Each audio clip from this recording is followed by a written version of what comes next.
আমার প্রিয় বোনেরা, আপনি যে কত দামি আপনি জানেন না। নারীদেরকে আল্লাহ বানিয়েছেন উচ্চতর করে, নিম্নতর নয়। নারীদেরকে ছোট্ট জিনিস দিলে এটারে বড় করে দেয়। নারীদেরকে ভ্রূণ দিলে, শুক্রাণু দিলে নারী এটারে বাচ্চা বাচ্চা হিসেবে উপহার দেয়, ঠিক কিনা? বিয়ের মাধ্যমে স্বামী যখন তার শুক্রাণু তার স্ত্রীকে উপহার দেয়, স্ত্রী রিটার্নে কি উপহার দেয়? ফুল ফর্ম বেবি, মানব সন্তান। দেখছেন, আপনি দিলেন একটু, কুনি দিছে বিশাল। আপনি যদি নারীকে বাজার এনে দেন, নারী এটাকে সুস্বাদু খাবারে রূপান্তর করে দেয়। আপনি তাকে একটা মুচকি হাসি দিয়ে দেন, সে তার কলিজা দিয়ে দেয়। কিন্তু যদি আপনি তার মনে কষ্ট দেন, সে আপনার জীবনকে জাহান্নাম বানায়া দেয়। খবর আছে, নারীর মন বুঝতে পারলে নেয়ামত, বুঝতে না পারলে কিয়ামত। ঠিক কিনা বলেন? নারী যে কত সম্মানিত, নারীর এটা বুঝেই নাই। বিশ্বনবী বলেন, আর দুনিয়া কুল্লুহা মাতা ওয়া খায়রু মাতা'আদ দুনিয়া আল মারআতুস সালিহা। আমার বোনেরা, 5টা প্যান্ডেলে আপনারা এলইডিতে আমার আলোচনা শুনছেন, আমি জানি। আপনাদের এই গর্ভ যে কত দামি আপনি জানেন না। আপনার পেট থেকেই আসবে আগামী দিনের সালাহুদ্দিন আল আইয়ুবী। আপনার পেট থেকেই আসবে অনাগত দিনের ইমাম মাহদী আল মুনতাজার। আপনার পেট থেকেই আসবে অনাগত দিনের ফয়সাল, ওয়াসিম, মুগ্ধ, আবু সাইদের মতো বীর যোদ্ধা।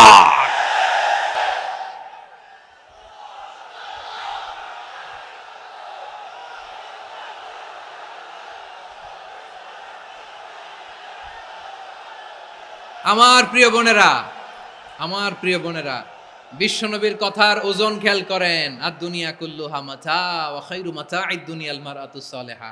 দুনিয়ার সবকিছুই অ্যাসেট, এর মধ্যে সবচেয়ে দামি অ্যাসেট নেককার নারী। আপনার গর্ভ যে কত দামি আপনি জানেন না। নিজের সময়টাকে কাজে লাগান, কোরআন পড়েন, সুন্নাহ পড়েন। আপনার অনেক দায়িত্ব ঘরে। You are the MD of your family. একটা family it's a very big institution. পরিবার একটা অনেক বড় প্রতিষ্ঠান।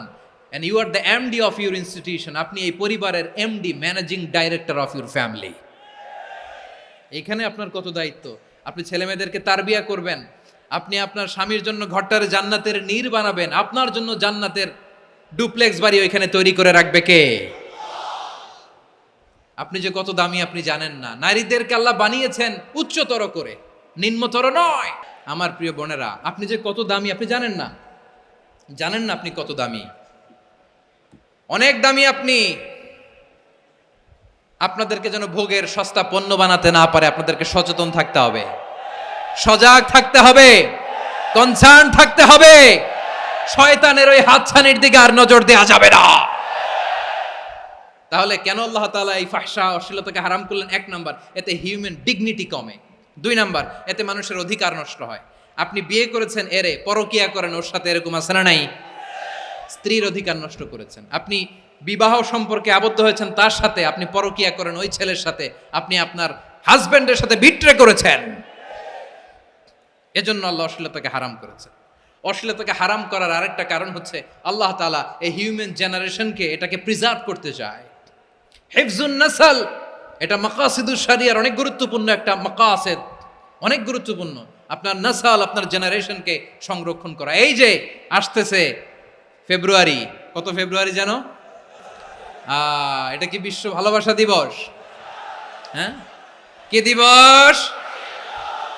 এই বিশ্ব ভালোবাসা দিবসের সাথে মুসলমানদের কোনো সম্পর্ক নাই। আমার প্রিয় ভাইরা, এই যে আপনি অবৈধ সম্পর্কে জড়ালেন, কেন আল্লাহ অশ্লীলতাকে হারাম করেছে দেখেন। বলতেছিলাম যে এটা আপনার নাসল, আপনার জেনারেশন, আপনার লিনিয়েজ, আপনার বংশকে প্রিজার্ভ করা। কে কার বাবা, কে কার মা, বাবা মা জানা, প্রজন্মকে প্রিজার্ভ করা, এটা ইসলাম ওয়াজিব করে দিয়েছে। এই যে অবৈধ সম্পর্কের কারণে, বিশ্ব বেহায়া দিবসের কারণে, এগুলোর আউটকাম, আউটপুট হিসেবে মাঝে মাঝেই ঢাকা মেডিকেলের ডাস্টবিনে নবজাতকের বাচ্চার কান্নার আওয়াজ শুনতে পাওয়া যায়। চট্টগ্রাম মেডিকেলের ডাস্টবিনে নবজাতকের কান্না শুনতে পাওয়া যায়। বীর চট্টলার মুসলমানেরা বুঝতে পারলে আওয়াজ করে বলেন, এই যে চট্টগ্রাম মেডিকেলে যে নবজাতকটা পাওয়া গেল, ওর বাবাকে আমাকে বলেন, ওর বাবাকে, ওর মাকে, ও কোন ফ্যামিলির সন্তান কেউ জানে? আপনি হিউম্যান ডিগনিটিকে অপমান করেছেন না? আপনি তার ভবিষ্যৎকে অন্ধকার করেছেন না? আপনি তার লিনিয়েজকে প্রশ্নবিদ্ধ করে দিয়েছেন না? এই জন্য আল্লাহ তাআলা অশ্লীলতাকে আমাদের জন্য হারাম করে দিয়েছেন। পড়েন সুবহানাল্লাহ। এই জন্য রাব্বুল আলামিন বলেন, কুল ইন্নামা حرم ربي الفواحش ما ظهر منها وما بطن। প্রকাশ্য অপ্রকাশ্য সব অশ্লীলতাকে হারাম ঘোষণা করে দিয়েছে কে? আবার দুনিয়ার বুকে যারা অশ্লীলতার প্রসার করে তাদের জন্য শাস্তি মজুদ রেখেছে কে? রাব্বুল আলামিন বলেন, ইন্নাল্লাযীনা ইউহিব্বুনা আন তাশিআল ফাহিশাতু ফিল্লাযীনা আমানু লাহুম আযাবুন আলীমুন ফিদ দুনিয়া ওয়াল আখিরাতি ওয়াল্লাহু ইয়ালামু ওয়া আনতুম লা তা'লামুন। নিশ্চয়ই যারা বিশ্বাসীদের মাঝে অশ্লীলতার প্রচার প্রসার করতে চায় তাদের জন্য আমি মর্মন্তুদ শাস্তি প্রস্তুত করে রেখেছি, দুনিয়াতেও রেখেছি, আখিরাতেও রেখেছি। ঘোষণাটা কার? যারাই নাটকের নামে, সিনেমার নামে, রূপালী জগতের নামে, মুভির নামে, ওটিটি প্ল্যাটফর্মের নামে আমার সমাজে অশ্লীলতা ছড়াতে চায় তাদের জন্য কঠিন মর্মন্তুদ শাস্তি মজুদ রেখে দিয়েছে কে?